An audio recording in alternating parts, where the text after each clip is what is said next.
My intention for today's conversation is to take any feelings of insecurity or self-doubt that are still stuck within you. And by the end of this, we want to have some clear ideas on how we can let those feelings go, because today is going to be all about confidence, more specifically how to rebuild your confidence when you feel that life might have made you lose some of it or a lot of it on the way.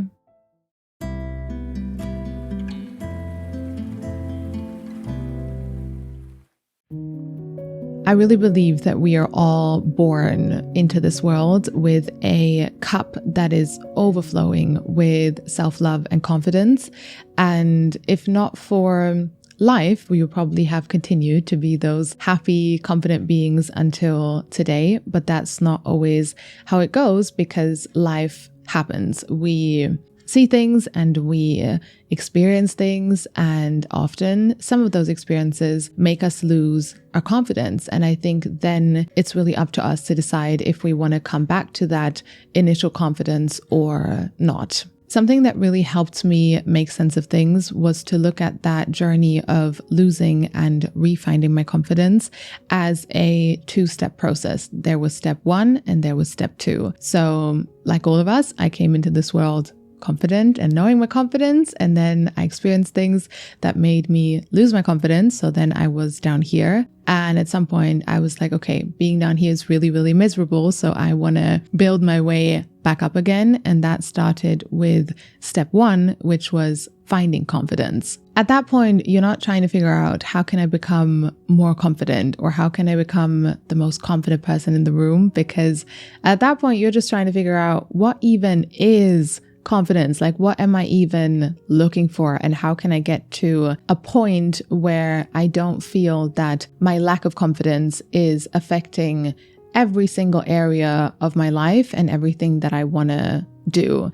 And then once we have that done, we move on to step two, which I like to call building confidence. This is when you're like, okay, I might not feel confident all the time, because I also don't think there's any person who feels confident all the time.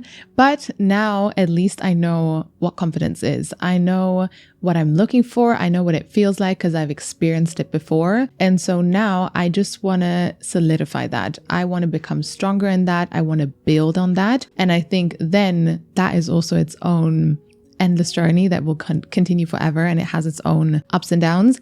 But unless something happens that throws us back to step one, the lows don't go that low anymore, because you have that baseline understanding of what confidence is, which you can fall back onto. And maybe for some people, they don't even experience step one because they don't fall that low in the first place. But I'm sure that many people can relate to the experience and the way that I experienced it, which included falling that low in the first place.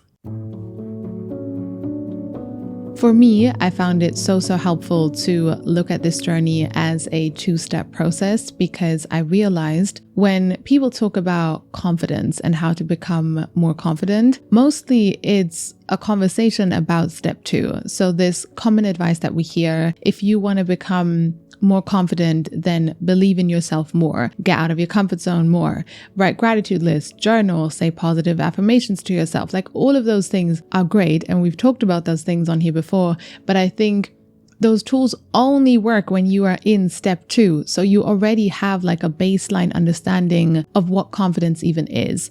But when you are in step one and you're trying to figure out what even is confidence, from my experience, saying positive affirmations to yourself is really just not enough. And I spent a lot of time stuck in step one, following that kind of advice, and then it wouldn't work. And then I thought, well, it's working for everyone else. Why is it not working for me? Am I the problem? When that was never the case. It was just the wrong approach and not what I needed for where I was at in my life at that point. So today I wanted to share some more thoughts on finding confidence. So these are some things that really helped me come back to that baseline of confidence, which I could then continue to build on. Short intermission. If you enjoy my content, please feel free to support it in some way, such as liking, commenting, or subscribing. Your support and engagement really, really helps for me to continue to create these episodes. Thank you so much.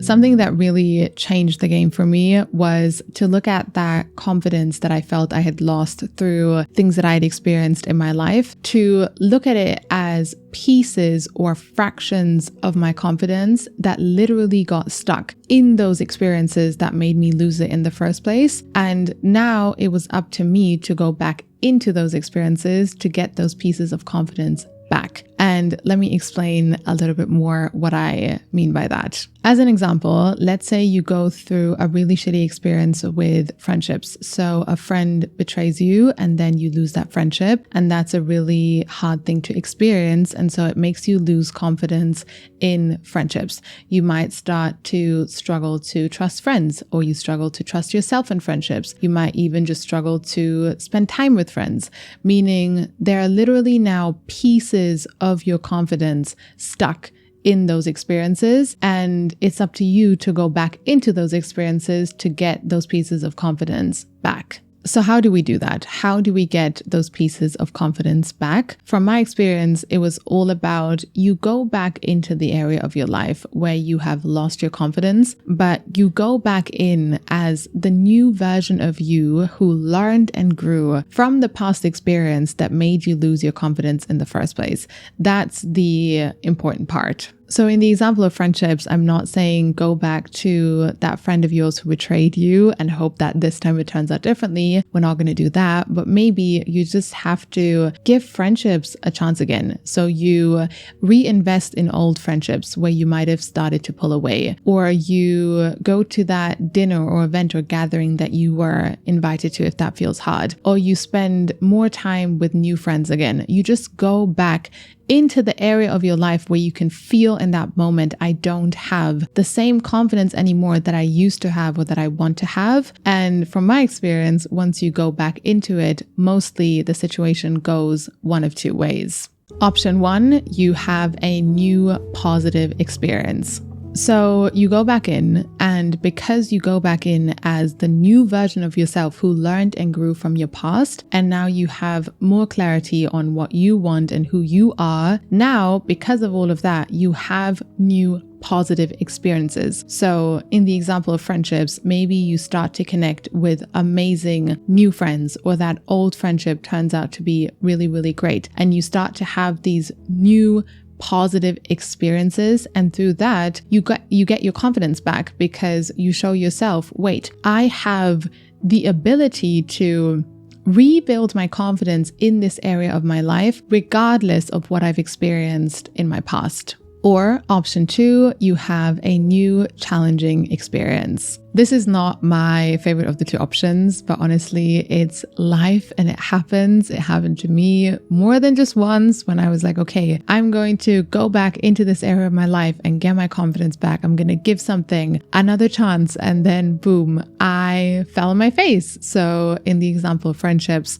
maybe you give friendships a chance again, and then you stand there in another friendship where you don't feel seen or respected, and you just think to yourself, why on earth did I do this? The thing is, you can still use this situation as an opportunity to get your confidence back regardless, because as you went in as the new version of yourself who grew and learned from the past, now you can handle it differently. So maybe now you know how to walk away sooner, or you know how to stand up for yourself better. You just know how to handle it better. And so by doing this, you do what you were not able to do last time, and you show yourself, wait, I got this. Doesn't matter what I experience in my life. I'm okay because I have my own back and I got this. And that's actually then how you get your confidence back, just by handling the same situation differently. At the end of the day, I think it doesn't really matter whether we have a new positive experience or a new challenging experience, because what we really lost and are now looking for is always confidence within ourselves. It's not confidence in other people. It's not confidence in the fact that no one will ever judge us again, or no one will ever say anything again, or no one will ever betray us again, because that's not confidence we can have in life. And so that's never something that we hadn't lost. But what we hadn't lost and now want back is always confidence within ourselves. And I think that we have the ability to rebuild if we choose to, regardless of what we experience around us.